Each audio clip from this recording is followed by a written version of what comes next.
জাতীয় নির্বাচন নিয়ে রাজনৈতিক দলগুলোকে জাতিসংঘের ব্রিফিং। চট্টগ্রাম ১৫ আসনে বিএনপির প্রার্থী পরিবর্তনের দাবিতে অবরোধ। এদিকে টানা ৪ মাস কমল দেশের পণ্য রপ্তানি। সংবিধান সংশোধন করে আরও ক্ষমতা দেওয়া হলো অসীম মুনিরকে। শুনছিলেন শিরোনাম, এবারে বিস্তারিত।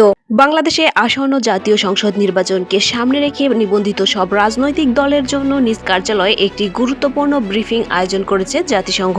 বৃহস্পতিবার ঢাকায় জাতিসংঘ কার্যালয়ে এই ব্রিফিং আয়োজন করা হয়। এক সংবাদ বিজ্ঞপ্তিতে জানানো হয়, ব্রিফিংয়ে নির্বাচন কমিশনকে জাতিসংঘের পক্ষ থেকে কি ধরনের কারিগরি সহায়তা দেওয়া হবে তার একটি সারসংক্ষেপ উপস্থাপন করা হয়। জাতিসংঘ কার্যালয় জানায়, ব্যালট প্রকল্পের মাধ্যমে নির্বাচন কমিশনের কার্যকর ক্ষমতা বৃদ্ধি, কর্মকর্তাদের প্রশিক্ষণ, ভোটার ও নাগরিক শিক্ষা, প্রয়োজনীয় সামগ্রী সরবরাহ সহ নির্বাচনী প্রক্রিয়ায় অন্তর্ভুক্তি ও সঠিক তথ্য নিশ্চিত করতে জাতিসংঘ যে বিভিন্ন সহযোগিতা দিচ্ছে তা তুলে ধরা হয়।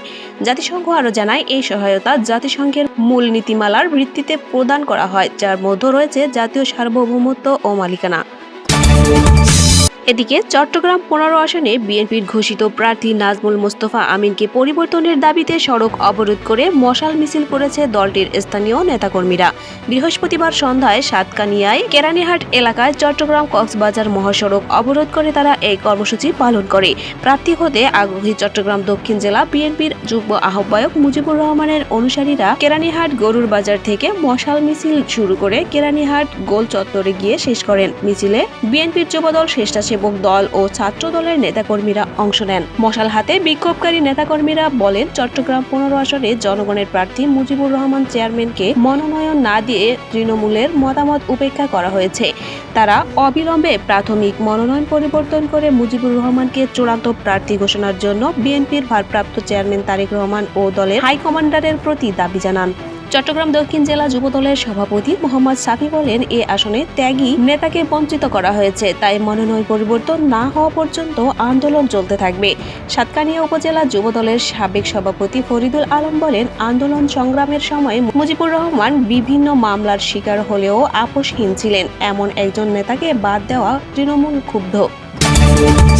এদিকে দেশের বৈদেশিক মুদ্রা আয়ের অন্যতম প্রধান উৎস রপ্তানিতে এখনও স্বস্তি নেই। টানা ৪ মাস ধরে পণ্য রপ্তানি কমেছে। সদ্য সমাপ্ত নভেম্বর মাসে রপ্তানি হয়েছে $৩৮৯ কোটি পণ্য। এই রপ্তানি গত বছরের একই সময়ের তুলনায় ৫.৫৪% কম। চলতি অর্থবছরের প্রথম মাসে প্রায় 25% প্রবৃদ্ধি হয়েছিল। তারপর ৩ মাস অর্থাৎ আগস্টে ২.৯৩%, সেপ্টেম্বরে ৪.৬১% এবং অক্টোবরে পণ্য রপ্তানি কমেছে ৭.৪৩%। এতে করে চলতি ২০২৫-২৬ অর্থবছরের প্রথম ৫ মাসে সামগ্রিক পণ্য রপ্তানি প্রবৃদ্ধি হয়েছে মাত্র 0.৬২%, যদিও গত অর্থবছর পণ্য রপ্তানি বেড়েছিল ৮.৫%।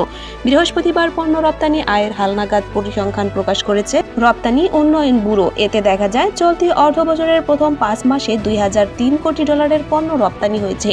এই রপ্তানি গত বছরের একই সময়ের তুলনায় 0.৬২% বেশি।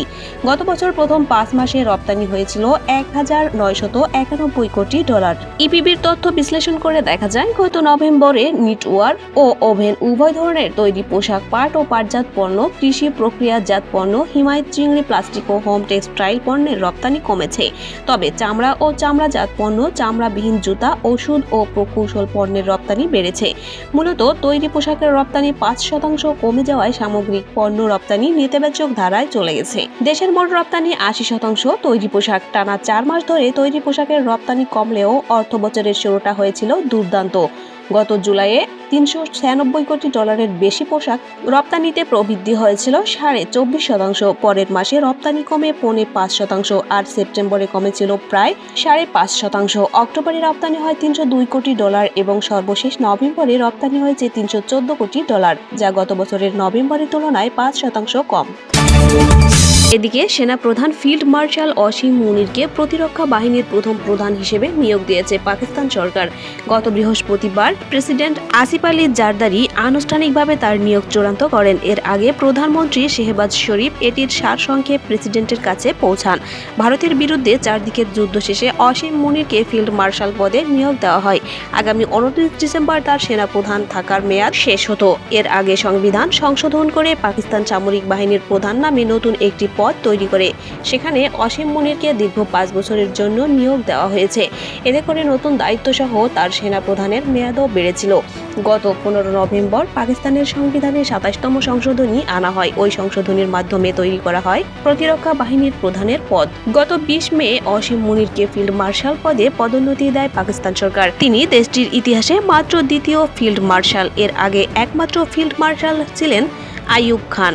গত মে মাসে ভারত ও পাকিস্তানের মধ্যে মিসাইল হামলা, গোলাবর্ষণ ও গোলাগুলির ঘটনা ঘটে। এরপরই জেনারেল থেকে ফিল্ড মার্শাল পদে মুনিরকে পদোন্নতি দেওয়া হয়। এ যুদ্ধে ভারতের 6 থেকে 7টি বিমান ভূপাতিত করে পাকিস্তান। অসীম মুনির 2022 সালের নভেম্বরে পাকিস্তানের 11তম সেনাপ্রধান হিসেবে দায়িত্ব গ্রহণ করেন। অনুরোধ থাকবে চ্যানেলটি সাবস্ক্রাইব করে বেল আইকনে ক্লিক করুন এবং মতামত কমেন্টে জানান। আল্লাহ হাফেজ।